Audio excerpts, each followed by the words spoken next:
We owe a huge thank you to these grassroots organizations that were out there striking, protesting, making banners, showing up in San Francisco, showing up in Sacramento, gig workers rising, Rideshare drivers united, MWA Mobile Workers Alliance. Many of them have been on my channel or contributed in this channel. There they are out on the streets showing Uber Dara making $43 million and Uber drivers $9 per hour. Now they're fighting for equality. They're fighting for a better lifestyle. They're fighting for better pay for you, right? And we need to show massive gratitude. They put in the hours. They put in the trips. They put in the efforts. They put in the money. They ran the press releases. And they put insane pressure on Uber and Lyft and other gig working companies. So I salute you for all the work that you have done so far. We still have a long way to go. You have a platform here. I am a massive voice for drivers.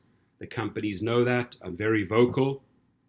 I highlight these false narratives that they try to push, or the misclassification that they try to impose upon us. I highlight that and give these people a platform as well to voice themselves. I've been to all of their rallies, stood by their side during press conferences, during interviews, jumping in front of the camera, never losing an opportunity to grab the mic and speak to a camera, because that is how we connect with the public. And we'll keep on doing that day in, day out. Relentless pressure. I call it death by 1,000 cuts. Keep on whipping away daily, and you will see what you can achieve on social media. We'll come out winning. We'll push and achieve better conditions for all. And I also want to briefly take this opportunity to reach out to the drivers or gig workers that may, and I don't say you do, but may have a false understanding of yes on Proposition 22, which the companies are pushing. Look, they put $110 million in, and you ask yourself, why did they create yes on 22? So that they can keep on pushing their story, right? The story needs to be rewritten. These little $2, $3, $4 trips don't cut it. The fact that we cannot choose our destinations, that doesn't cut it. Many people are of the misunderstanding, or they're misunderstanding what yes on 22 is all about, right? You are not a true independent contractor. You are told that you're independent and you have some independent qualities. Yes, you have the choice to choose when you wish to drive with whomever you wish to drive, Uber or Lyft, right? But that is not the true freedom an independent contractor enjoys, right? True independent contractors have way more ways to run their own business, set their rates, etc. Choose the trips that they want to do, and not being told, hey, you got to do that, and if you don't do that, you get a timeout. If you don't do that, we'll deactivate you, right? So I ask you to rally around no on Proposition 22 in November. I ask the public to stand with the drivers, the citizens of California, to stand with the drivers. Do reach out to me. I gave 2 interviews yesterday, one in the Brazilian news, one here locally, and wherever you can, tweet, do a Facebook post, make a video on your phone. This is your camera, right? Upload it right there and then. But collectively, we got to keep the pressure on, right?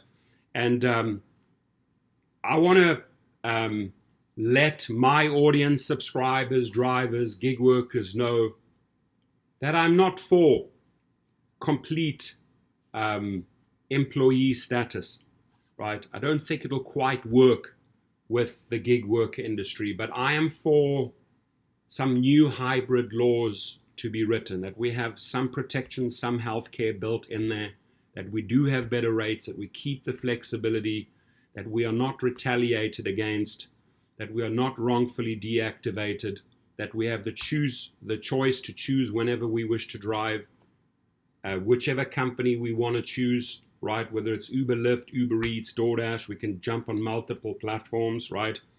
And we can also set our own rates. They did something briefly here in California to show that they were sort of semi-compliant, was a step in the right direction. But I know that Uber and Lyft can do so much more. And I know that the state can meet them in the middle. Sort of, Dara calls it the third way.